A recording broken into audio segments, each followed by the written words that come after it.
Welcome to today's explainer. We're going to completely reframe how you view a really famous biological chemical. See, if you're like most people, you hear this word and instantly think of springtime sneezing, itchy eyes, and a frantic trip to the pharmacy. You probably think this molecule is just a pesky villain whose sole purpose in life is to make you utterly miserable. Well, today, we're looking at the hard science and the actual source material to reveal the truth. We're going to uncover the secret life of a molecule that's actually a biological multitasker, working tirelessly behind the scenes to keep you functioning. Get ready to completely change your mind. If you look up this chemical in a textbook, you're going to find a definition that reads a little something like this. Histamine is an organic nitrogen compound involved in local immune responses, as well as regulating physiological function in the gut and acting as a neurotransmitter. Okay, let's just hit pause for a second, because what that incredibly dry academic phrasing actually means is a fantastic redemption story.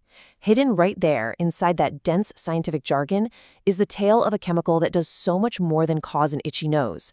It's managing your digestion, your immunity, and even the way your brain fires. So while we all know the word intimately from the allergy medicine aisle, it's secretly an essential biological project manager that is literally keeping us alive. Section 1, the misunderstood chemical. To truly understand this misunderstood chemical, we have to start way down at the microscopic level. Before it even becomes the histamine we know, it begins its life as L-histidine, which is an amino acid. And amino acids, as you might know, are the fundamental building blocks of life inside the human body. Our biological machinery takes this specific building block, L-histidine, and synthesizes it, transforming it into the highly active, supermobile chemical compound we call histamine. It is a completely natural, fundamental creation of our own biology. Section 2, Origins and Locations. So when we ask the question, where does histamine actually live, our first instinct is heavily biased by our own discomfort. You might assume it just hangs out in your stuffy nose during spring pollen season, or maybe in the itchy hives on your skin right after an insect bite. But the source material tells a remarkably different story. Its true real estate is far more widespread and much, much deeper inside our critical organ systems. We're talking about three primary locations here: the stomach, our immune cells, and the brain. Think about how fundamentally different those three environments are. You have the acidic, digestive engine of the stomach. You have the highly mobile defensive army of the immune cells patrolling your bloodstream.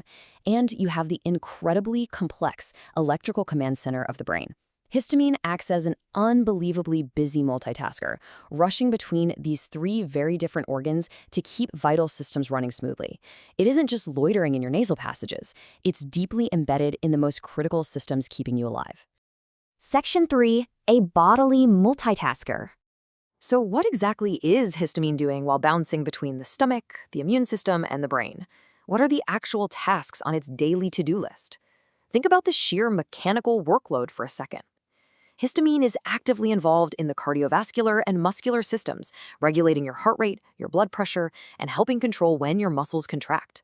That's the physical, mechanical side of your biology. But at the exact same time, it's handling delicate neurological and immune tasks.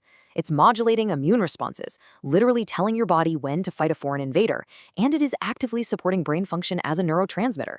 It's balancing these massive cardiovascular and muscle jobs on one side with delicate neurological and immune tasks on the other. And it absolutely doesn't stop there. As the source material points out, histamine is also deeply involved in our fundamental biological development and growth. From the very beginning, as our bodies are developing and adding new tissues, this versatile chemical is present, helping to orchestrate the complex symphony of cellular growth that takes us from childhood into adulthood. It's even working diligently behind the scenes to help form our blood cells. The very cells that carry oxygen to our organs and fight off disease actually rely on histamine during their formation process. Without it, our circulatory and immune systems would be fundamentally compromised right at the factory floor level. And yes, we definitely have to talk about the I word, inflammation. Histamine is heavily involved in inflammation and healing. Now, we've basically been conditioned to think of inflammation as purely bad, but that swelling, that redness you get around a scrape or a twisted ankle, that process is actually a vital, totally necessary part of how our body heals itself from injuries. Histamine opens up the blood vessels so that the immune cells we talked about earlier can rush in, clear out the damage, and start repairing the tissue. Without the inflammation triggered by histamine, a simple paper cut could become a life-threatening crisis. It really is the body's first responder. Section 4. 4 receptors, countless cures. We've just seen that histamine is regulating heart rate, digesting food in the stomach, wiring the brain, and triggering inflammation. So how on earth does one single chemical coordinate all these wildly diverse jobs without causing total chaos? I mean, how does it know when to digest a sandwich and when to heal a scrape? Well, the answer comes down to the number 4. Histamine doesn't just shout blindly into the body. Instead, it uses exactly 4 distinct types of communication walkie-talkies, known in biology as receptors. Think of them like 4 entirely different radio frequencies. If histamine wants to talk to the stomach, it tunes into one receptor frequency. If it wants to trigger an immune response, it tunes into a completely different receptor frequency. This 4-receptor system is honestly one of the greatest gifts to modern medicine. Because the body naturally separates histamine's jobs into these 4 specific pathways, medical science was able to step in and map them all out. And because the pathways are completely isolated, scientists realized they didn't have to eliminate histamine completely. They just had to temporarily block a specific walkie-talkie.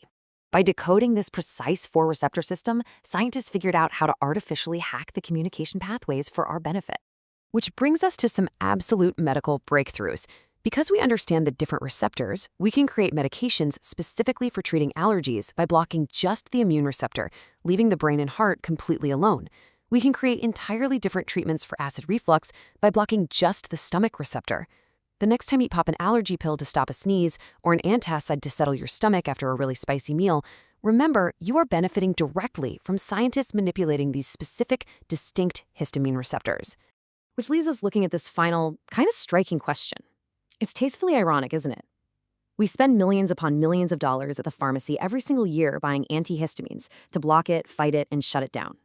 But looking at the full scope of the source material today, from regulating our heart rate and forming our blood cells to growing our tissues and healing our wounds, it leaves us with one final thought. Could we even survive a single day without our misunderstood biological hero? The next time you sneeze, you might just want to say thank you. Thank you for joining me on today's Explainer, and I hope you leave with a brand new appreciation for the secret life working inside you right now.